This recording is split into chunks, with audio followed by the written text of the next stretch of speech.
Il est 18 heures et la journée a été longue. Tu rentres du travail, les enfants aussi sont fatigués de leur journée. Et là, il faut s'y mettre. Les devoirs à la maison. J'ai pas envie, je sais pas faire. Attends, après. Ils traînent, ils repoussent, ils n'y mettent pas du leur. Et toi, en tant que parent, tu t'agaces, tu perds patience, tu montes en tension.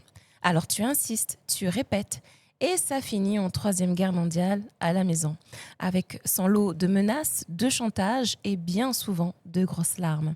Et au fond, ce qui est difficile pour nous, adultes, c'est qu'on passe déjà peu de temps avec nos enfants. Et oui, on passe beaucoup plus de temps au travail avec nos collègues plutôt qu'avec notre famille. Et le peu de temps qu'on a ensemble, il devient un moment de tension, de dispute. On s'énerve, on crie, on voit rouge. Et en même temps, on s'inquiète pour eux, pour leur avenir. Alors les devoirs à la maison, ça laisse un goût amer, de la culpabilité, de la tristesse même. Et parfois, on se pose toutes ces questions. Pourquoi il est comme ça? Pourquoi il n'y met pas du sien? Pourquoi je n'y arrive pas, moi, avec lui? Aujourd'hui, pour en parler et surtout pour vous apporter de vraies explications et des solutions, j'ai le plaisir d'accueillir Graziella, qui est psychopédagogue à Nouméa. Graziella, merci beaucoup d'avoir accepté l'invitation et d'être avec nous aujourd'hui dans notre bulle d'harmonie. Bonjour, merci de m'avoir invitée. Je tiens à remercier notre partenaire, l'hôtel Le Gondwana, situé à Nouméa, qui nous accueille pour l'enregistrement de cet épisode. Et comme vous pouvez le remarquer, on est actuellement dans le patio de l'hôtel où on peut déjeuner, prendre son petit déjeuner ou tout simplement profiter de l'extérieur.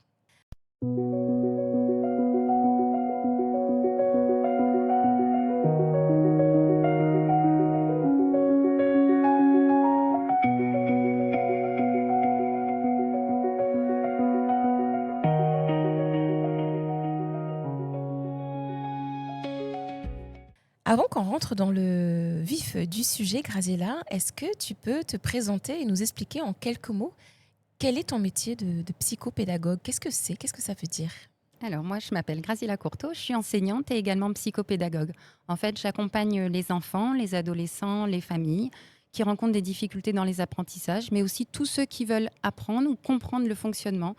En fait, c'est comment apprendre ou réapprendre plus sereinement. Mon approche, elle est assez globale. Je m'intéresse à la fois à la manière dont l'apprenant réfléchit, il apprend, il ressent et il agit. Donc, je travaille donc sur tout ce qui est cognitif, l'émotion, le corps. En fait, j'appelle ça un équilibrage entre tête, cœur, corps, tout ce qui est lié aux apprentissages. Ça fait plus de 25 ans que j'évolue dans ce métier, dans l'éducation en tant qu'enseignante. Et j'ai aussi fondé une école privée à Toubouchou 2 qui me permet d'avoir une vision assez très concrète du terrain et du quotidien des familles. Mais avant de répondre à la question, je voudrais juste ajouter et préciser quelque chose d'important. Dans l'éducation et la dernière directive de la DANC qui rappelle que les leçons et les entraînements qui sont liés aux apprentissages doivent être réalisés sur le temps scolaire, notamment dans le cadre de l'enseignement complémentaire. En fait, l'objectif, il est très clair, c'est garantir l'égalité entre les élèves en évitant que les conditions familiales viennent creuser les écarts et permettre aux enfants d'apprendre avec l'enseignant avant de devenir progressivement autonomes. Et ça, c'est fondamental. Maintenant, dans la réalité du terrain, ça ne se passe pas toujours comme ça. Pas forcément des devoirs au sens strict, mais des leçons à revoir, de la lecture, parfois des exercices. En fait, la vraie question, c'est comment accompagner les enfants et les parents dans ce qui existe réellement au quotidien pour que ça se passe au mieux. Oui, parce qu'en fait, cette règle qui a été donc prise par la direction, c'est en fait les devoirs doivent être des leçons qui ont déjà, des exercices qui ont déjà été vus déjà au préalable C'est ça. à l'école, en fait, pendant le temps de Exactement. classe. Et non pas des nouveaux devoirs, des nouveaux exercices qui n'ont pas été faits pendant le temps de classe. Et pour éviter par exemple, parce qu'il y a des parents qui font pas les devoirs avec leurs enfants, enfin, qui ne peuvent pas ou qui n'ont pas peut-être le temps ou les possibilités de faire avec eux. Donc pour Exactement. garantir un maximum Ouais. d'égalité, c'est Oui, ça. voilà, exactement. Mais on n'est pas encore au stade où il n'y aura plus de devoirs à la maison. Pas pour l'instant, je pense pas. Donc oui, donc tu viens de décrire un petit peu quel est le sens de ton métier. Et ces moments compliqués justement autour des devoirs à la maison, avec les enfants qui bloquent ou qui repoussent ce moment des devoirs, comment toi tu l'expliques, Graziella? Ce qu'on peut observer autour des devoirs, en fait, c'est pas un problème forcément de volonté. C'est souvent un système qui est complètement saturé. En fait, l'enfant, il arrive de sa journée, il est fatigué, son cerveau a déjà beaucoup travaillé, ses capacités d'attention sont diminuées. Bah, souvent, c'est les émotions qui prennent le dessus. Et puis, un manque de stratégie aussi, des fois, pour s'organiser, parce que tout ça, ça s'apprend. Quand il dit bah, j'ai pas envie, ça peut vouloir dire bah, je suis en difficulté, ça peut vouloir dire bah, je suis fatiguée, ou alors bah, je ne sais pas comment m'y prendre, tout simplement. Alors, les devoirs deviennent pour certains enfants et parents bah, un moment de tension, parce qu'on demande à l'enfant une compétence qu'il n'a pas encore construite, tout simplement. Les devoirs, en fait, demandent une vraie posture d'apprenant autonome. C'est se concentrer, comprendre, mémoriser, s'organiser. Et ces compétences, bah, elles ne sont pas innées, alors elles se construisent progressivement. Donc c'est ce qu'on va voir tout au long Oui, que je vais te poser comme question, mais il y avait aussi cette réflexion que moi-même je me fais. Je me dis, si j'ai fait mes 8 heures de travail et qu'on me dit, faut encore travailler, encore Jemila, quand tu rentres à la maison, j'ai envie de, non, j'ai envie de me distraire, j'ai envie de me reposer, j'ai envie de me détendre, j'ai envie de faire autre chose. Donc si on se met à la place de nos enfants, oui, complètement, ils n'ont pas envie encore de retourner sur cette leçon qu'ils ont travaillé déjà, en plus déjà en classe. Donc, ils ont envie de mener leur petite vie d'enfant, tout simplement. C'est ça, c'est exactement pareil en fait. C'est ça. En fait, là, quand on va parler aujourd'hui de devoirs, c'est plus précisément comment l'enfant va s'engager dans une tâche scolaire, comment il va se préparer. Et ça se prépare déjà avant le CP, finalement. Oui, parce que quand je t'ai contactée pour t'inviter sur le podcast, on avait déjà un petit peu en parlé et tu me disais que les devoirs, ça se prépare bien avant le primaire. Et ça m'a vraiment interpellée. Je trouve que c'est quelque chose de fort parce qu'on penserait, comme en maternelle, il n'y a pas de devoirs, on penserait que c'est quelque chose que c'est qu'à partir du CP. Mais est-ce que tu peux nous expliquer qu'est-ce qui se joue justement dès la maternelle pour préparer à l'apprentissage du devoir? Oui, voilà, c'est ça. C'est effectivement pas des devoirs au sens strict, comme on pourrait l'entendre, mais c'est comment on va s'engager dans la tâche scolaire, comment on va apprendre, en fait, tout simplement. Et ça se fait dès le plus jeune âge. Ça se prépare dès la petite enfance, dès la maternelle. Parce que ce qui est en jeu, en fait, c'est pas forcément le contenu scolaire, c'est la capacité à se concentrer, à suivre une consigne, à rester engagé dans une tâche ou à gérer aussi sa frustration. En fait, c'est des compétences qui se construisent progressivement dans les premières années. Et ce sont des fondations invisibles des apprentissages. Donc ça s'accompagne et surtout, ce qu'il faut prendre en compte, c'est que ça prend du temps. Un enfant qui joue, qui explore, qui manipule, qui interagit avec ses parents, avec ses pairs, est déjà en train d'apprendre à apprendre. Donc on le laisse faire. Oui, donc on peut imaginer quand un enfant est en train de jouer, ne serait-ce qu'un jeu peut-être simple, une dinette, un jeu de construction de Lego, le temps de concentration qui va passer dedans, le temps d'engagement, c'est quelque part quelque chose qui peut le préparer au devoir après. Exactement, c'est pour ça que c'est important de comprendre comment aussi ça se passe. Donc en fait, comme tu dis, là, quand tu prends l'exemple des Lego, de la dinette, en fait, à cet âge-là, l'enfant, il construit ce qu'on appelle les fonctions exécutives. Alors ça, c'est le chef d'orchestre du cerveau. Elles permettent en fait d'organiser, de réfléchir avant d'agir, de s'adapter à des nouvelles situations. Elles coordonnent les fonctions comme l'attention, la mémoire, régulent les comportements et pilotent la prise de décision. En fait, toutes ces fonctions exécutives sont un ensemble de capacités qui permettent à l'enfant de contrôler ses pensées, ses émotions et ses actions pour atteindre un objectif.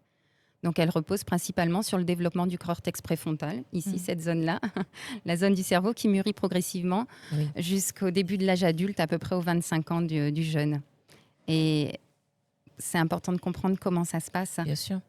C'est important dans la tâche scolaire, dans l'engagement dans la tâche scolaire, mais c'est aussi important dans la vie de tous les jours. Oui. C'est pas que dans la tâche scolaire, en fait. Oui. C'est pour ça qu'on dit que ça se prépare dès le plus jeune âge. Toutes ces choses-là qui vont venir influencer la façon d'apprendre, dont l'enfant va vivre les devoirs à la maison, en fait. C'est ce que tu nous disais. Exactement.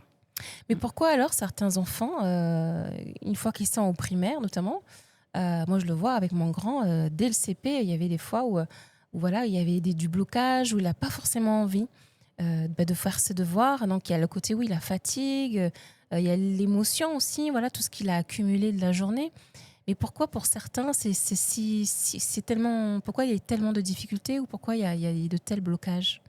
Alors, ça bloque pour différentes raisons, mais des fois parce que les bases ne sont pas assez solides, des fois parce que ça demande trop d'efforts cognitifs à l'enfant, peut-être que des fois il manque de stratégie, ou alors peut-être que des fois il peut juste se sentir en insécurité émotionnelle. Alors, ce n'est pas forcément un refus, mais c'est souvent ce qu'on appelle un signal. Je ne sais pas comment faire, c'est trop difficile pour moi. Et l'enfant peut alors éviter de faire les devoirs ou alors dire j'ai pas envie, se mettre en opposition, perdre confiance ou alors tout simplement se décourager rapidement. C'est pas qu'il veut pas en fait, c'est qu'il ne peut pas encore répondre à la demande parce que ça se prépare. Hmm. Tout ça, ça se prépare. Oui. Et comment un parent peut faire la différence entre un enfant qui n'a pas envie et un enfant qui n'y arrive pas? À l'école, il y a un cadre, il y a une structure, il y a un enseignant, il y a un groupe. Oui. Donc il y a tout cet effet-là en fait qui va rentrer. Et à la maison, on demande tout de suite à l'enfant d'être autonome.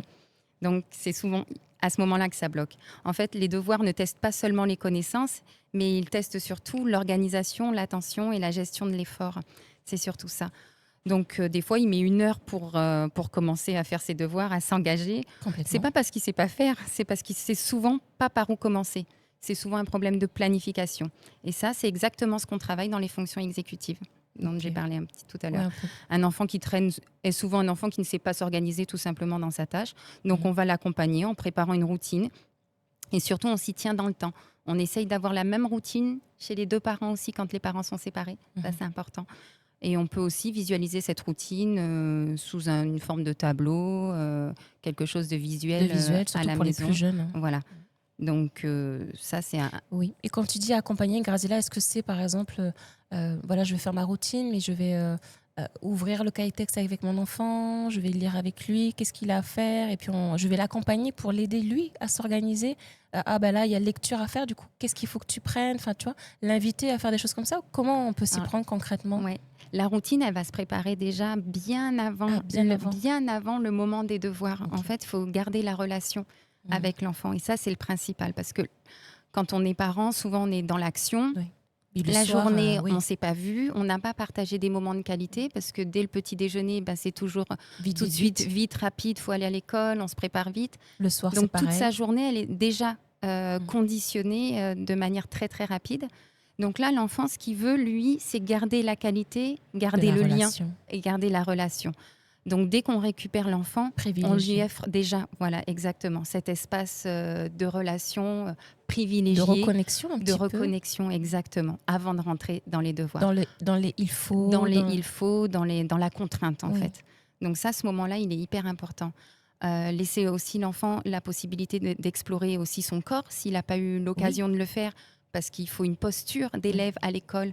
En termes d'écoute, tout ça, c'est fatigant. Il faut rester assis sur une chaise. Donc l'enfant, après l'école, il a besoin de cet espace de mouvement, exactement, d'explorer avec son corps. Donc tout ça, on l'inclut dans la routine. Donc on n'a pas l'impression que ça fait partie des devoirs, mais ça fait partie des devoirs puisque c'est inclus dans la routine. Et donc du coup, après, on lui explique, on lui montre et comment ça va se passer. Et ça se passe toujours dans le même ordre. Donc l'enfant, il a préparé... Avec le parent, il a préparé son espace. Voilà. Tout ça, c'est déjà prêt et c'est toujours dans le même ordre. D'accord. Et est-ce qu'une routine idéale, ça pourrait être, on récupère l'enfant à l'école, il peut y avoir le temps de câlin s'il veut bien faire un câlin, bien sûr, parce qu'il y a des âges où ils ne veulent plus faire de câlin, mais d'échanges, de comment était ta journée, ou qu'est-ce que tu aimerais faire, et puis peut-être une petite balade après, peut-être... au parc si on a l'occasion, ou juste une petite marche, etc. Et après, on peut envisager peut-être de rentrer pour aller vers les contraintes, peut-être de préparer le repas, la douche, les devoirs et tout le reste. C'est bien que tu dises, effectivement, dans cet ordre-là, c'est bien. Ce qu'on a tendance à faire en tant que parent, c'est toujours questionner aussi l'enfant. Tu as passé une bonne journée, qu'est-ce que tu as fait, qu'est-ce que tu as mangé. Donc on est toujours dans le questionnement. En fait, c'est vraiment, quand je reparle de reconnexion et de rétablir le lien, c'est-à-dire que nous, pas hésiter aussi, parce que des fois, c'est leur petit jardin secret, c'est leur petit monde. Ils n'ont pas forcément envie de raconter tout de suite. Et ils ne savent plus ce qui s'est passé le matin. Ils se rappellent des 10 minutes ou dernier quart d'heure, mais ils ne savent pas forcément ce qui s'est passé depuis le matin. Par contre, nous aussi, en tant qu'adultes, on peut leur dire moi, j'ai passé une bonne journée. Voilà ce que j'ai fait moi aussi aujourd'hui, puis j'étais contente, j'ai rencontré. Donc, on rétablit le lien. Et lui, l'enfant, il va dire aussi ce qu'il a fait. Et là, ça va le reconnecter avec ce qu'il a fait aussi, lui, dans sa journée. Et donc, en rétablissant le lien comme ça, les devoirs, généralement, ça glisse tout seul parce que c'est plus facile. Parce qu'il sait dans sa routine que après avoir discuté, s'être baladé dans le parc ou marcher un petit peu. Les vases sont remplis, en exactement, fait. Exactement. Sans réservoir d'affection. Et il sait que dans sa journée, à la fin, il va y avoir un quart d'heure, 20 minutes consacrés à ce temps-là. Pas plus.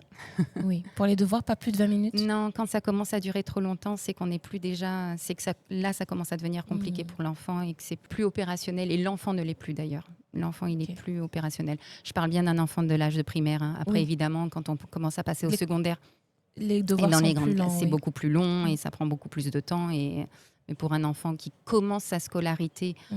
en primaire, c'est 20 minutes grand maximum. OK. Moi, j'y suis pas du tout. On est bien au-delà. Hem Et justement, tu parlais, voilà, on parlait de réservoirs, affectifs, de mouvements. Heu, J'imagine du coup que les émotions, elles ont vraiment un rôle, dans ces moments de devoir à la maison, Graziella, tu Mm. confirmes? Exactement. En fait, c'est vraiment central, hein. L'enfant, il a peur d'échouer peut-être, il manque de confiance, il se sent en difficulté. Donc, qu'est-ce qu'il va faire? Il va se protéger. Et des fois, quand il se protège, ça peut ressembler à de l'opposition, ça peut Mmh. ressembler à du refus, de la distraction. Parfois, c'est juste de l'anxiété ou un sentiment d'insécurité.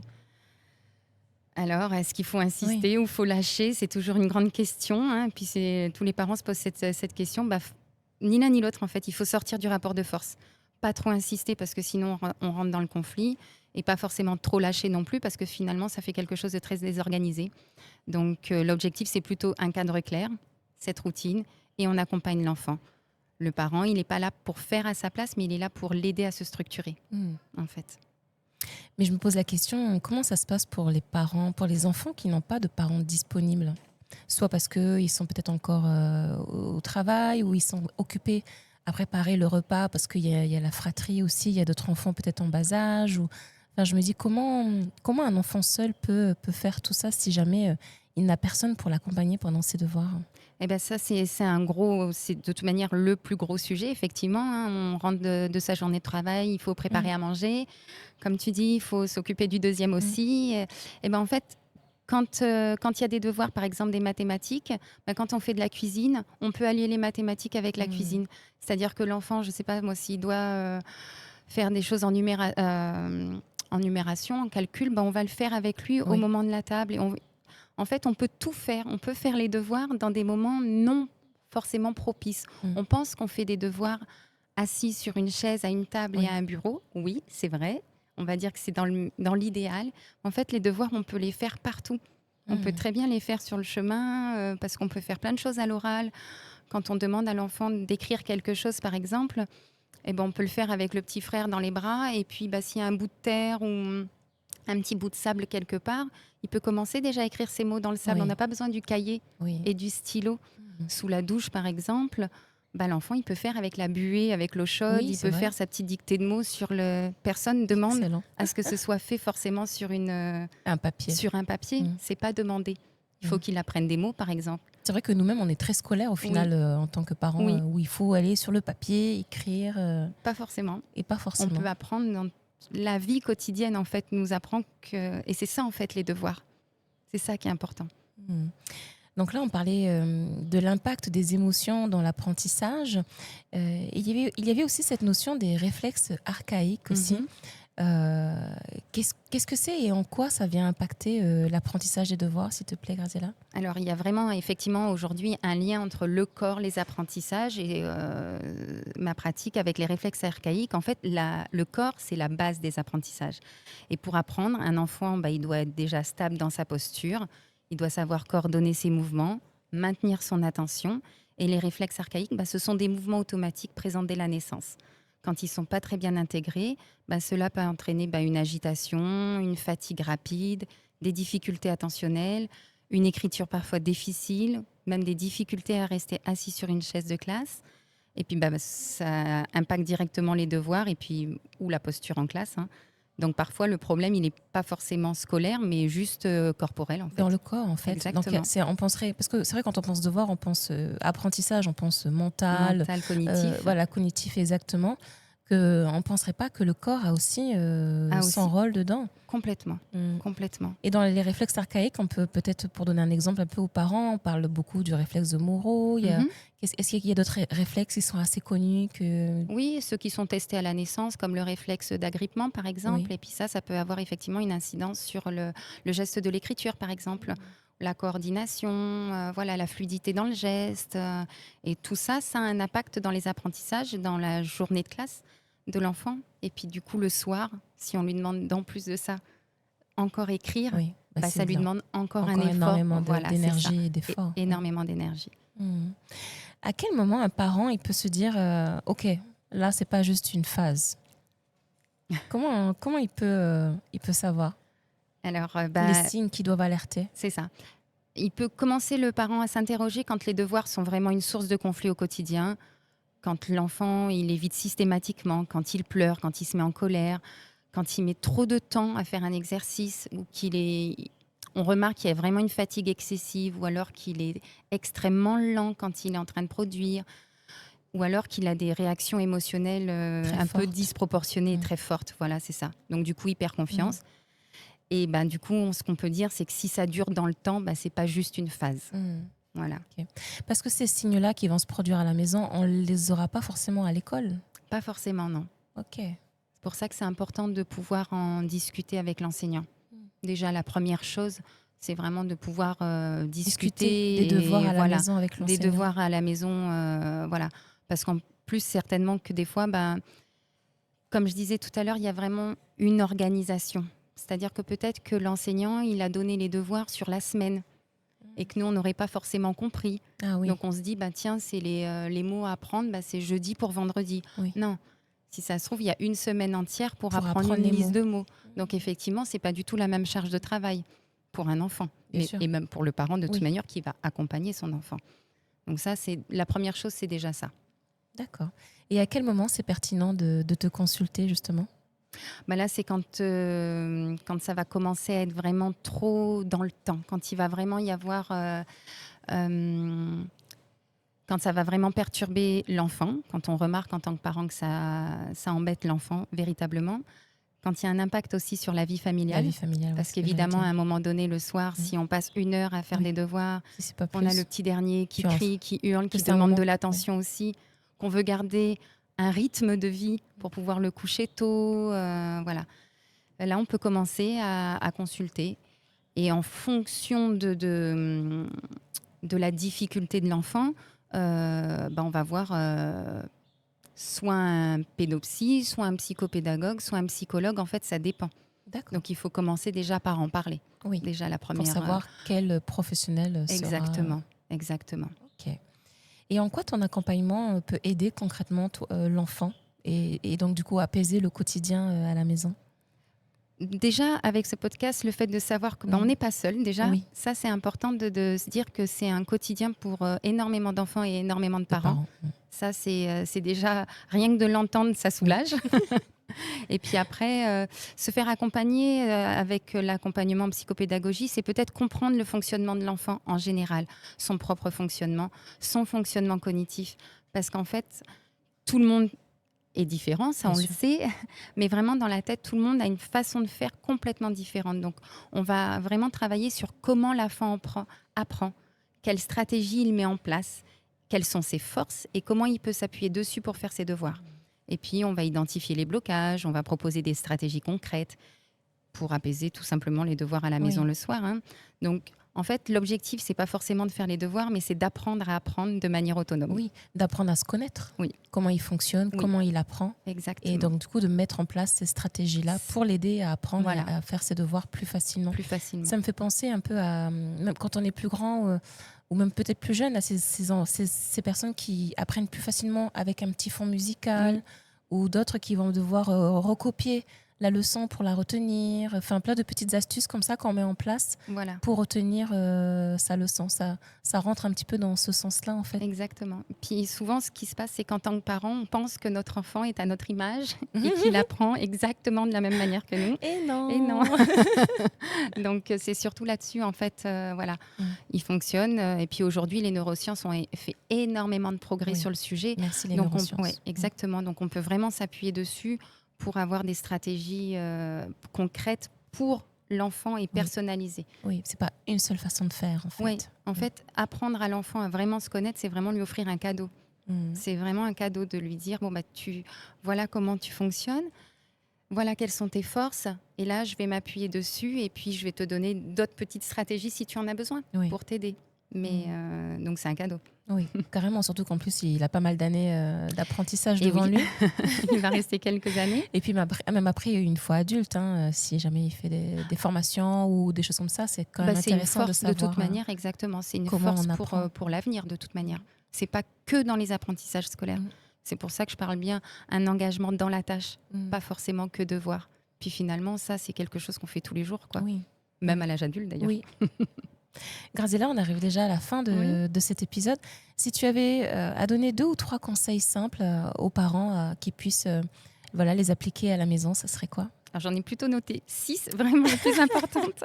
J'ai mis repenser le moment des devoirs et le rendre actif en faisant des sessions courtes avec des objectifs très clairs, avec des pauses de 5 minutes à chaque fois entre chaque matière, par exemple. Vaut mieux 15 minutes ou 20 minutes très efficaces plutôt que faire 1 heure de conflit. Oui. En fait, ce qu'il faut comprendre, c'est qu'apprendre, ça demande du temps et ça demande de la répétition. Donc, c'est normal de répéter. Faire les pauses, c'est très, très important aussi. On va fixer un objectif et on ne va pas dire à l'enfant tiens, on va faire les devoirs, Oui. lui donner le cahier de texte et Oui. puis lui montrer qu'il y a peut-être pour certains enfants. Ça décourage, de voir toute la liste. Oui, c'est un peu décourageant. Et on peut lui proposer déjà le rendre autonome en lui disant tu veux commencer par lequel, par exemple?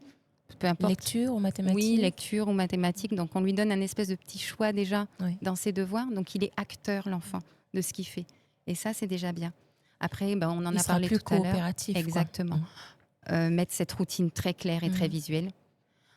Ensuite, sécuriser l'enfant, valoriser les efforts. Si d'habitude, il ne veut pas faire, par exemple, et qu'il rechigne à chaque fois, et puis là, il a voulu faire au moins les maths. Et la fois où il a bien voulu le faire. Exactement. Même s'il n'a pas fait le reste, on valorise ses efforts. Exactement. Toujours. On rentre doucement, du coup, dans un cercle vertueux et on dédramatise surtout l'erreur, qui est vraiment essentielle dans l'apprentissage. Ça, c'est important. En fait, et on lui dit, tu as le droit de ne pas y arriver tout de suite. Et puis, du coup, là, on est en train de lui installer un mindset en progression, quoi. Oui. Et du coup, la confiance, c'est un moteur de l'apprentissage. On crée un environnement adapté, ça, c'est hyper important aussi. L'enfant, il faut qu'il fasse les devoirs dans le calme, c'est quand même plus facile. On éteint la télé, on enlève les téléphones, on enlève les notifications du téléphone de l'adulte.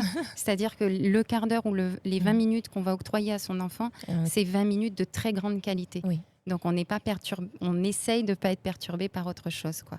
Ça, c'est important. Le bureau, il est propre. L'enfant, il a déjà taillé son crayon. Parce que sinon, toutes les 30 secondes, je vais tailler mon crayon. J'ai pas pris mon stylo rouge. J'ai oublié ma règle. Voilà, exactement. Donc là, on prépare déjà. Tout est prêt. Ouais, on a déjà préparé l'environnement. Sauf si il l'a fait. Oui, c'est lui qui le fait. C'est lui qui le fait. Sauf si c'est un environnement, comme tu disais, sous la douche ou au moment du... Oui. Enfin, si c'est un moment extérieur... Mais dans ces cas-là, on n'a pas mis la musique, par exemple, en même temps. Oui. On est là avec lui pour valider, pour l'encourager. Si tu veux, on le fait tout à l'heure, on le fait sous la douche, par exemple. Et là, c'est OK complètement. Oui. On ne fait pas aussi à sa place. Ça, c'est important. Oui. On guide l'enfant sans le surcharger. On lui pose des questions plutôt que de lui donner des réponses. Et puis, on propose plein de variantes, en fait, dans les devoirs. Comme je disais tout à l'heure, pas forcément sur le cahier. Tous les supports, en fait, sont propices. Pour rendre la chose amusante et attrayante. Exactement, oui. Il peut prendre des petits morceaux de bâton et écrire un mot. Et puis, c'est rigolo et ça change. Que ce soit un moment amusant pour tout le monde. Amusant pour tout le monde. On met de la fun attitude dans les apprentissages et ça, c'est chouette pour les enfants. Ça, c'est chouette. Forcément, il y a de la coopération derrière. Exactement. Et du plaisir. Et quand l'enfant il est bien guidé, quand l'enfant est bien accompagné dans les premières années, après, il est très facilement autonome. Oui. Il n'a plus besoin après. Qu'on soit là pour... Exactement. Mais cette autonomie, on va la guider, on va l'encourager, on va lui apprendre, on va lui montrer le chemin. Ça me fait me soulever une dernière question pour finir, Graziella. Est-ce que, par exemple, un enfant qui est encore accompagné pendant les devoirs, par exemple au collège, au secondaire, là, du coup, on peut se poser des questions sur l'autonomie, peut-être? Non, pas forcément. Non, pas forcément. Il y a des enfants qui ont besoin de se sentir encouragés encore le soir.